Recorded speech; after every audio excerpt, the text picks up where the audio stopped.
자, 연기금 중심으로 기관 순매수세 유입되면서 코스피 어제 상승했습니다. 그동안 글로벌 증시 대비 상승폭이 컸던 만큼 밸류에이션, 가격 매력도가 부각되면서 반발 매수세가 유입됐습니다. 하지만 뚜렷한 상승 재료가 없는 만큼 상단은 제한된 그런 양상 보였는데요. 코스닥도 2차 전지주 중심의 저가 매수 유입으로 1.15% 올라서 750선 회복을 했습니다. 자, 오늘은 삼성전자 실적 발표가 있고요. 또 일본 중앙은행의 금융정책 결정회의 앞두고 있습니다. 2시간 후면 개장인데요. 오늘 시장 대응에 꼭 필요한 이슈들 챙겨보도록 하겠습니다. 임순재 루크투자연구소 대표 모셨습니다. 대표님 어서 오십시오. 네, 안녕하십니까.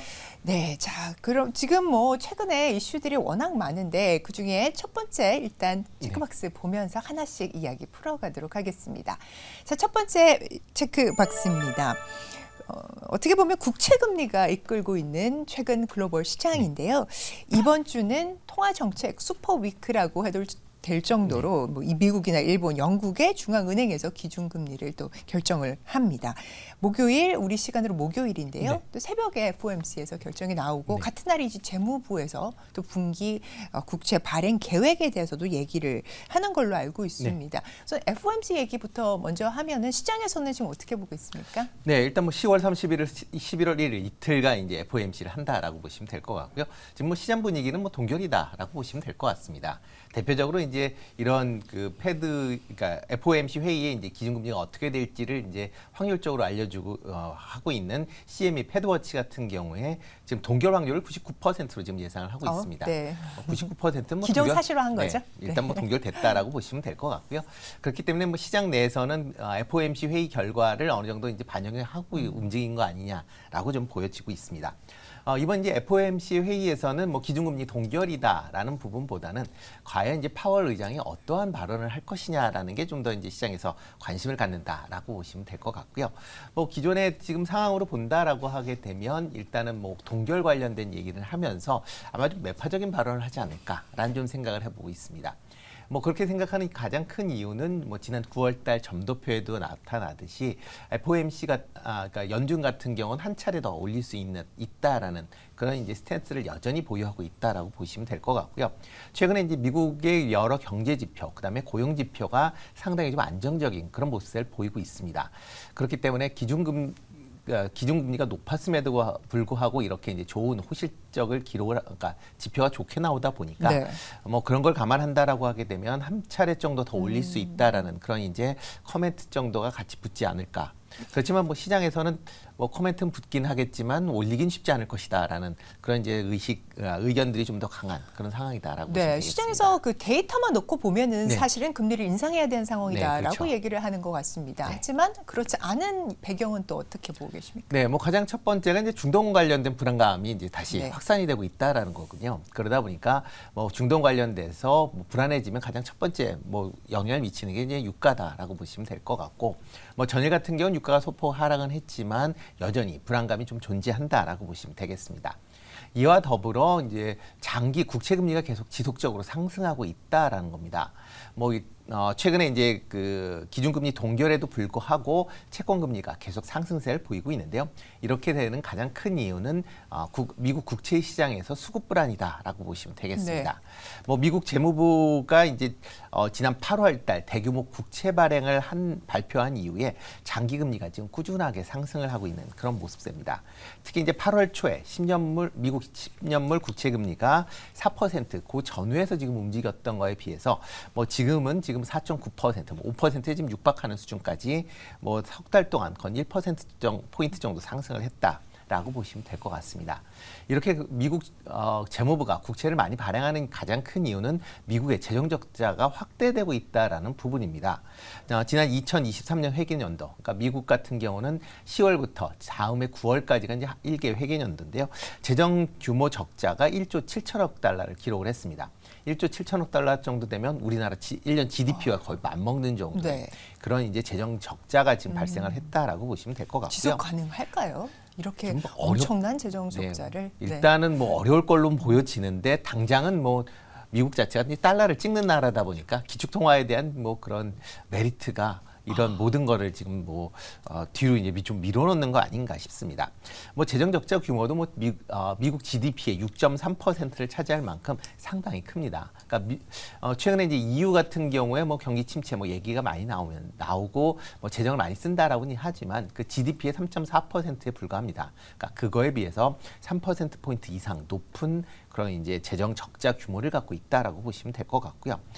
여기에 이제 이렇게 이제 재정 적자 규모가 커지다 보니까 이런 재정 적자를 메꿀 수 있는 방법이 세수가 많이 들어오거나 아니면 세수가 없다라고 하게 되면 채권을 발행을 해야 되는데 미국의 현재 상황으로 보면 세수가 들어온다라기보다는 채권을 찍어서 막고 있는 그런 상황이다라고 보시면 되겠습니다. 그러다 보니까 미국 국채 발행 규모도 어마어마하게 지금 증가를 한 그런 상황입니다. 그래서 9월 말 기준으로 보면 한 26조 달러까지 지금 확대되고 있는 그런 상황이고요. 이에 따라서 미국의 국채 발행을 통한 이자 지급액만 보더라도 작년 이제 회계연도 동안에 6,590억 달러가 이자 관련돼서만 지급이 됐습니다. 그리고 향후 10년 동안 채권 이자만 10조 달러 이상이 지금 지급이 될 것이다라고 지금 예측치가 나올 만큼 이렇다라고 보면 미국의 국채는 계속 좀 지금보다 더 많이 찍지 않을까라는 생각을 해보고 있습니다. 네네. 그 말씀은 결국은 국채 특히 장기물 쪽으로 국채를 더 많이 발행을 하면 공급을 더 늘리면은 금리는 올라갈 수밖에 없는 구조. 그러면은 증시에 미치는 영향은 좀 부정적이라고 봐야 될 텐데요. 네, 그렇습니다. 그러니까 최근 어제 같은 경우 이제 미국 국채가 올랐습니다. 금리가 올랐음에도 불구하고 주식이 좋았는데요. 네. 어제 참고적으로 말씀을 드리면 재무부가 4분기 채권 발행액을 일단 발표를 했습니다. 7,760억 달러를 이제 발행을 할 것이다라고 얘기를 했는데 지금 지난 이제 3분기에 1조 1,000억 달러에 비해서는 규모가 좀 많이 좀 줄었다라는 이제 그런 측면은 있지만 이게 이제 7,760억 달러 정도 되면 코로나 이후에 세 번째로 많은 금액이다라고 보시면 되겠습니다. 그러면 여전히 발행 규모가 많다라고 보시면 될 것 같고요. 여기에 내년 1분기에 발행 금액도 8,160억 달러를 발행을 하겠다. 그러니까 채권 발행 규모가 지금 상황에서 계속 좀 증가하고 있는 그런 추세다라고 보시면 되겠습니다. 그러다 보니까 이런 이제 채권 금리가 쉽게 떨어지긴 좀 어렵지 않을까라고 생각이 들고 있고요. 이런 이제 채권 금리가 고금리가 지속이 된다라고 하게 되면 주식시장은 상당히 좀 부담감으로 작용할 수밖에 없다라고 보여지는데요. 특히 미국 같은 경우에는 연간 배당 수익률, 그러니까 배당 플러스 자사주 취득 관련된 그런 이제 수익률이 4.3% 정도다라고 지금 추정을 하고 있습니다. 네, 연간 배당 수익률 네. 4.3%. 네. 금리가 이제 4.5% 이상, 5%가 넘어간다라고 하게 되면 이런 이제 주식에 투자하던 자금 중에서 어느 정도가 이제 채권으로 옮겨갈 것이다라는 그런 얘기들이 많이 나오고 있고요. 그러다 보면 이제 주식 시장에 대해서 수급이 상당히 좀 악화될 가능성은 있다라고 보여집니다. 그리고 우선적으로 이제 성장 기술주, 특히 이제 이자 부담이 이제 커지기 때문에 관련주들의 실적이 악화되면서 향후에 주가도 좀 부진해질 가능성도 있다라고 지금 보시면 될 것 같습니다. 최근에 이제 미국 기술주들이 3분기 실적이 계속 지금 발표가 되고 있는데 주가가 좀 약세를 보이고 있습니다. 이렇게 약세를 보이는 이유는 4분기, 그다음에 내년에 가이던스를 하향 조정해서 발표를 하기 때문에 그렇거든요. 그런 점도 같이 좀 주목해서 보시면 어떨까 싶습니다. 네, 궁극적으로는 고금리가 장기화되고 또 국채 금리 이렇게 채권 가격이 내리면서 그러니까 금리를 많이 주기 때문에 채권이 더 매력적으로 가는 구간에서는 증시 힘을 지금 낼 수가 없는 이런 상황이 좀 길어지고 있는 것 아닌가 하는 맞습니다. 우려가 좀 나옵니다. 자, 그러면 저희가 지금 이 매크로적인 상황에 있어서 가장 어떻게 보면 중요한 이슈들을 다뤄봤고 체크박스 두 번째 한번 확인을 해보도록 하겠습니다. 자, 두 번째 체크박스입니다. 로봇주 관련돼서 어제 또 강한 흐름이 나와줬습니다. 자, 어떻게 보면 올해 코스피의 IPO의 최대였던 두산 로보틱스 상장의 시총이 3조 원을 돌파하기도 했었는데 주가는 24% 정도 하회한 2조 5천억 정도 수준인데 어제 장 초반에 20% 이렇게 급등이 오랜만에 나와줬습니다. 어떻게 해석을 해야 될지 그리고 이 로봇 섹터의 훈풍을 불어다준 소식부터 한번 짚어주시죠. 네, 저는 이제 두산 로보틱스뿐만 아니라 로봇 관련주들이 강한 그런 흐름세를 좀 보였습니다.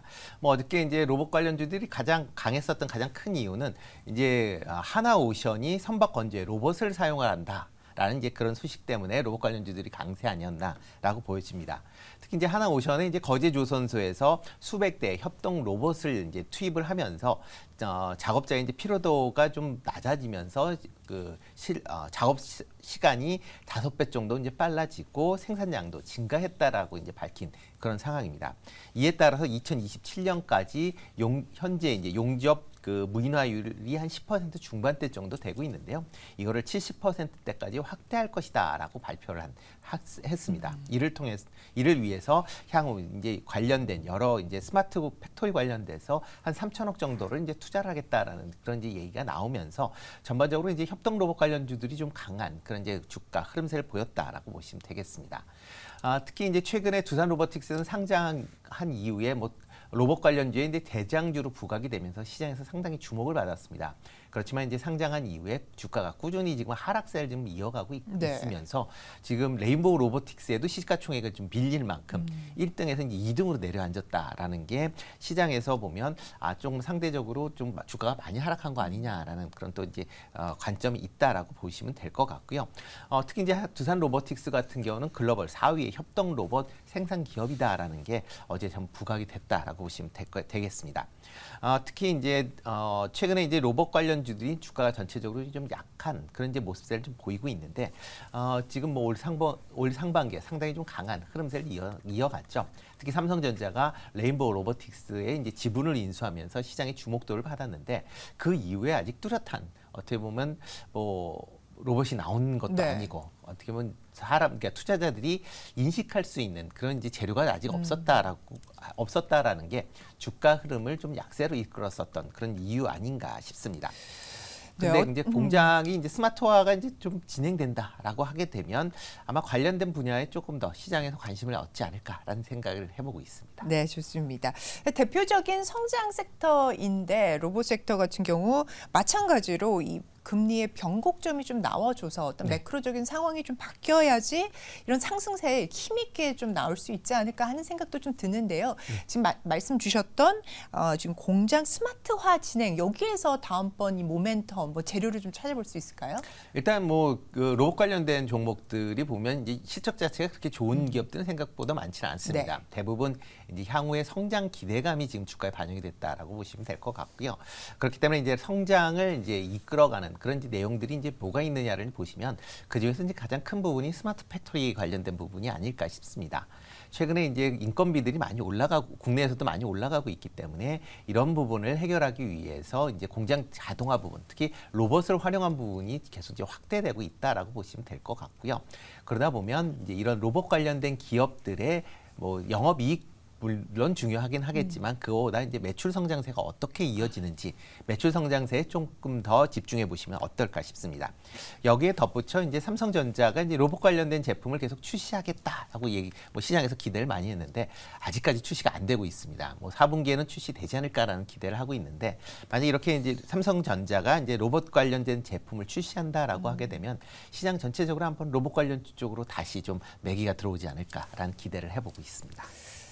네, 협동 로봇 관련해서 또 상승 모멘텀들 로봇 섹터에서 관심을 받으면 먼저 이렇게 또 상승할 수 있는 여력이 있는 부분들 종목들은 뭐가 있을까요? 대표적으로 협동 로봇 한다라고 하게 되면 두산 로보틱스를 보시면 좋을 것 같고요. 또 이와 관련돼서 지금 이제 관절 관련된 그러니까 로봇의 관절 관련된 부분에 이제 조금 관심 관련돼서 이제 감속기에 대한 부분이 시장에서 좀 올해 초에서부터 계속 주목을 받았기 때문에 감속기 관련된 기업 중심으로 좀 관심 있게 보시면 좋을 것 같고요. 대표적으로 로보티즈 좀 관심 있게 보시면 어떨까 싶습니다. 그리고 이제 삼성전자에 이제 지분이 투자가 되어 있는 레인보우 로보틱스도 계속 주목해서 보시면 어떨까 싶습니다. 네, 좋습니다. 로봇 섹터 중에서 감속기 관련 로보티즈 말씀을 주셨고 또 레인보우 로보틱스 또 두산 로보틱스까지 말씀을 또 주셨습니다.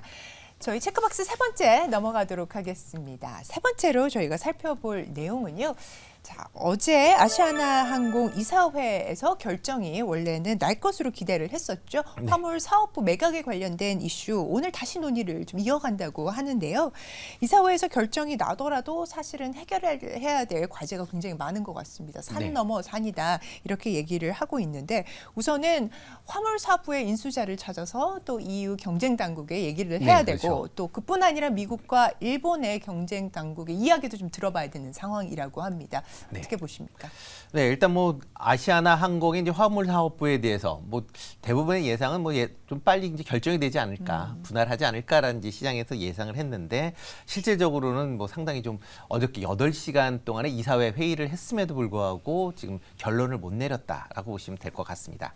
뭐 화물 부분에 이제 분할에 관련돼서 이사들이 걱정하는 건 이제 배임 관련된 문제와 그다음에 노조, 그러니까 아시아나 노조의 반발 문제가 일단 뭐 논의를 뭐 계속 좀 길게 이어졌었던 주요 원인이다라고 보시면 될 것 같고요. 뭐 아시아나 항공의 이사회가 만약 그러니까 화물 분야의 분할을 반대한다라고 네. 하게 되면 일단 양사 간의 합병은 상당히 좀 어려워질 수 있다, 아니면 물 건너갈 수도 있다라는 그런 이제 의견도 좀 강한 그런 상황입니다. 특히 이제 지금 이제 그러니까 대한항공과 그다음에 아시아나 항공을 그 합병을 하기 위해서 지금 이제 취향지 국가에 대해서 전부 다 이제 허가를 받아야 되는 그런 상황인데 지금 14개 국가 중에서 11개 국가의 허가를 받았습니다. 네. 지금 남아 있는 게 EU, 미국, 그다음에 일본이다라고 보시면 되는데요. 그중에서 지금 EU가 좀 상대적으로 좀 까다롭게 지금 뭐 처리를 하고 있다라고 보시면 되는데요. 그중에 이제 얘기 나온 게 대한항공의 이제 화물 부분에 이제 그러니까 독과점에 따른 이제 경쟁 제한이 이제 이슈가 됐습니다. 그렇기 때문에 아시아나 항공 관련의 이제 화물 부분을 이렇게 떨어내는 부분에 대한 얘기가 이제 나왔다라고 보시면 될 것 같고요. 뭐 단순히 이제 그러니까 이 부분을 이제 분할한다라는 거 이외에도 지금 얘기가 나오는 게 그럼 분할해서 인수해가는 그런 이제 회사가 이걸 잘 운영해야 된다라는 조건도 같이 좀 붙었다라고 네네. 보시면 되겠습니다. 그러니까 화물 분야를 뭐 분할하는 것도 좋지만 어느 회사가 인수하는 것도 같이 좀 주목해서 보셔야 되지 않을까라는 생각을 해보고 있고요.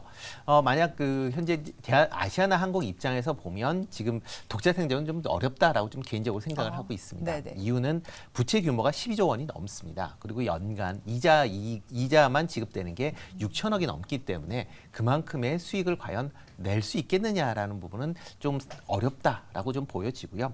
특히 이제 그러니까 화물기 관련된 분야도 수익성이 좀 개선되는 측면은 분명히 있었지만 그게 일시적일 것이다라는 뭐 그런 얘기들이 좀 많습니다. 상반기에 화물 관련된 매출도 작년보다 한 절반 정도로 지금 줄어 있는 그런 상황이다라고 보면 일단 매각을 하는 게 매각 쪽으로 결정이 나지 않을까라는 그런 이제 생각이 좀 저도 이제 하고 있고요. 다만 이제 합병에 대한 이제 실익에 관련된 논의는 좀 계속 얘기가 좀 나오고 있습니다. 특히 양사 합병을 통해서 글로벌 7대 항공 대형사로 이제 발돋움하겠다라는 그런 이제 비전을 갖고 이제 시작을 했는데 뭐 현재 뭐 해외 노선의 슬롯도 반납을 하고 있고 아시아나의 화물 부분도 뭐 분리를 한다라고 하게 되면 과연 7대 항공사에 들어갈 수 있겠느냐라는 거에 좀 의심이 좀 커지고 있는 그런 상황이고요. 그러다 보니까 조원태 회장의 이제 경영권 안정 차원에서 이게 추진되고 있는 거 아니냐라는 시장 또 의심도 같이 좀 나오고 있지 않나 싶습니다. 그렇기 때문에 이게 어떤 형태로 이제 전개될지를 아마 아직까지는 조금 더 지켜보셔야 되지 않을까 싶습니다. 네, 원래 시장에서는 티웨이 쪽에서 지금 뭐 인수하는 방향으로 생각을 했었습니다만은 티웨이도 불참한다라고 하는 이야기까지 지금 나와 있는 네, 상황입니다. 노조 반발에 더해서 지금 뭐 인수자 찾기도 지금 네. 만만치 않은 그런 상황이 된 것 같은데요. 자, 그러면은 관련해서 어떤 종목들은 좀 뭐 유의해서 흐름들 살펴봐야 할까요? 네, 만약 인수가 이제 결정이 된다라고 하게 되면 네네. 그 밑에 있는 LCC 항공 중에서는 이제 좀 그러니까 매각을 할 가능성은 좀 있게 얘기가 되고 있고요. 대표적으로 이제 에어부산 좀 얘기가 나오니까 그런 부분 좀 관심 있게 보시면 네네. 좋을 것 같고요. 해외 노선 슬롯 관련돼서 지금 유럽 노선에 티웨이 항공이 상당히 좀 관심을 갖고 있는 그런 상황이다라고 알려져 있습니다. 그러니까 티웨이 항공도 좀 같이 좀 보시면 좋을 것 같고요. 만약 이제 합병이 무산이 되면 대한항공의 경영권 관련된 얘기도 다시 좀 불거질 가능성도 있습니다. 그런 관점에서 보면 한지리칼도 여전히 만약 합병이 뭐 안 된다라고 하게 되면 좀 관심 있게 보시면 좋을 것 같습니다. 네, 다시 한번 경영권 관련 이슈들 제기될 수 있는 상황입니다. 자, 그래서 아시아항공 이사회 오늘 또 어떻게 결정이 날지까지 한번 확인을 해보셔야겠습니다. 자, 오늘 개장 전 체크리스트 도움 말씀 주신 임순재 대표님 오늘 말씀 대단히 감사합니다. 네, 고맙습니다.